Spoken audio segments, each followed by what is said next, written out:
What is good, everybody? We are back with another chest workout.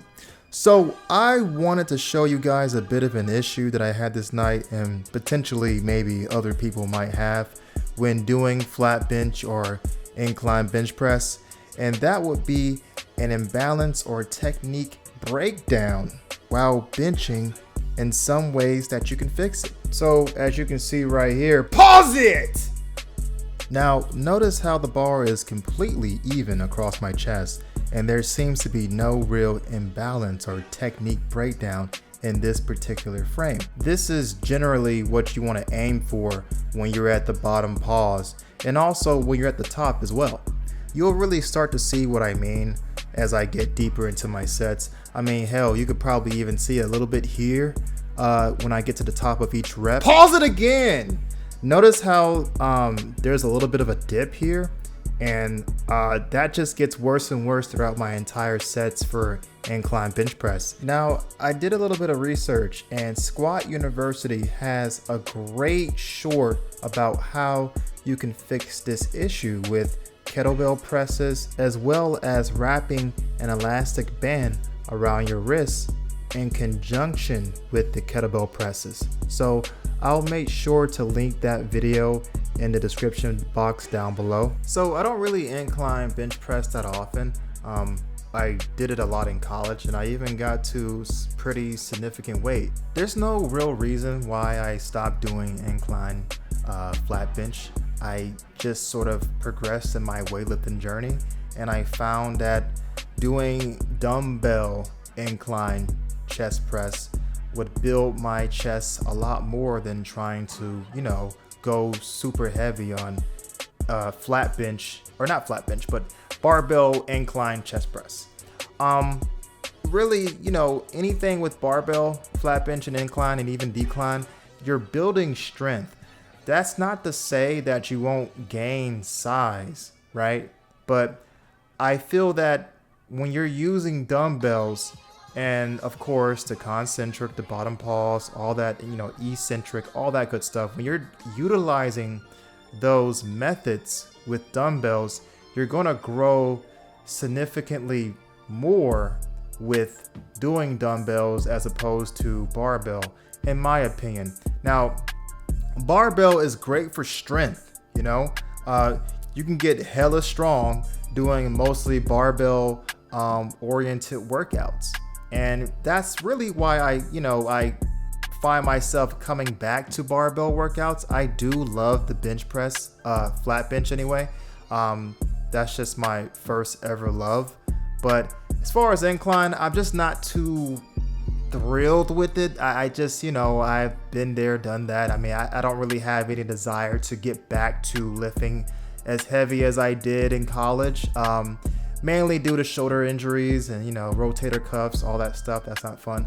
But I just feel like I can have a better and more optimal workout with doing dumbbells, So, you get older, you get more wiser, you kind of change your methods and working out and training, and ain't nothing wrong with that. But, sometimes I might want to come back and, take it for a ride, But since I haven't inclined bench press in a while, some of my stabilization and my muscle imbalances kind of came back out, So if I want to get back to having a more balance and not having much of a technique breakdown in my form, then I have to continue to incline bench press more. So it's no big deal, but in this particular, these sets, I was trying to figure out where I was. So I went up to 225, then I felt like, I'm not getting that many reps. So let me go down to maybe, a 45 and a 35. And then I think the last set I did the last set I did 135, but the set before that I did 45 and a 25. And I was just doing volume really. So, and it was a little bit of mixture of that and just trying to figure out just how strong I still am on incline.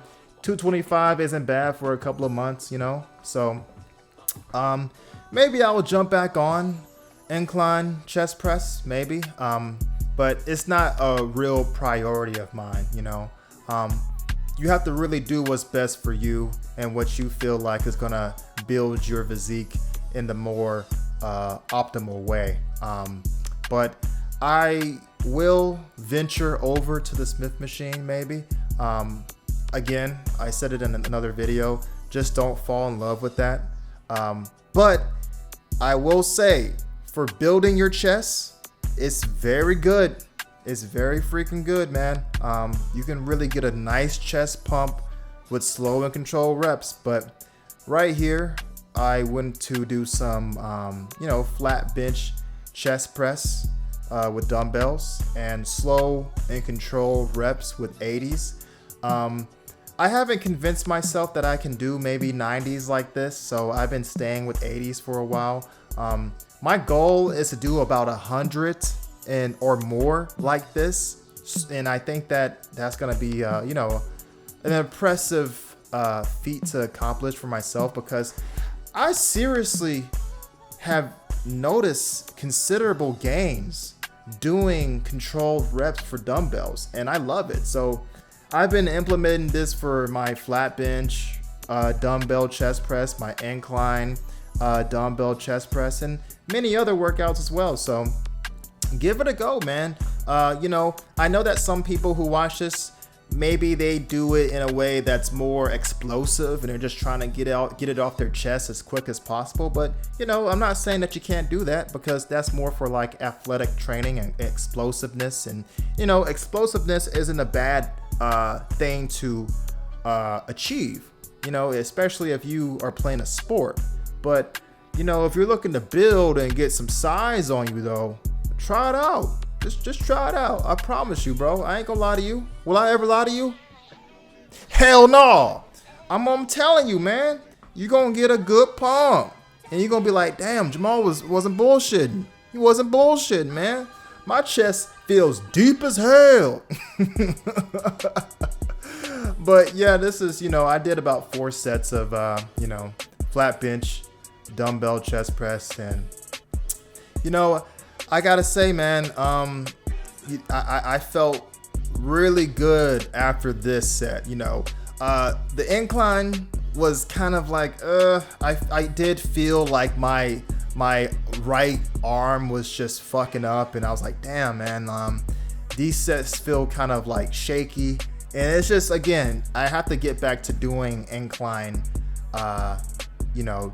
barbell chest press if I want to get back to more stable, reps, more, optimal reps, But right here we have the chest flies, and I tried to implement, what's this guy's name? He's really popular gym content creator. I think his name is Jeff Nippard. I'm pretty sure I'm mispronouncing his last name, but I saw him in a short about a couple days ago explaining how partial reps on this machine is really good and how you should implement it into your workout. And I tried to. I don't know if I did it right, but I did feel a good pump when I did that. So I did about 10 to 11 reps just trying to close, complete the rep. Then I did a couple partials, but I do see what he means. I don't know if I'm completely sold on the partials with this chest fly machine. It's not to say that I didn't get a good pump from this, but I understand what he means. Especially when Sam Sulek does it. I think that when he does partials, apparently it's good for your workouts. You're really putting more pressure on the muscle that you're targeting. So it's not terrible. Partials aren't terrible. I used to think that partial reps weren't actual reps, but you progress and you figure out more knowledge, and people that have better knowledge than you can clarify it for you. So I tried it out. Not the biggest fan, but I think that trying new things out for your workouts is a good thing. So to finish off this amazing workout, I ended it with some dumbbell pullovers. And I think this is a great ender for any chest day. It works your triceps, your lats, I think a little bit of your deltoids as well. And I think possibly your chest as well. I will say though, be careful with the wrists because I know that some people might not have the wrist mobility to do this, this workout. So be mindful of that. If you can't do it, I would say stick to maybe some tricep pull downs. I mean, even dips are a great ender to a chest day. But if you can manage this particular movement, then I'll say give it a shot. I'm not trying to give anybody any type of elbow pain or wrist pain when they're doing this because you may very well get that. But for me, I haven't had any of those kind of problems.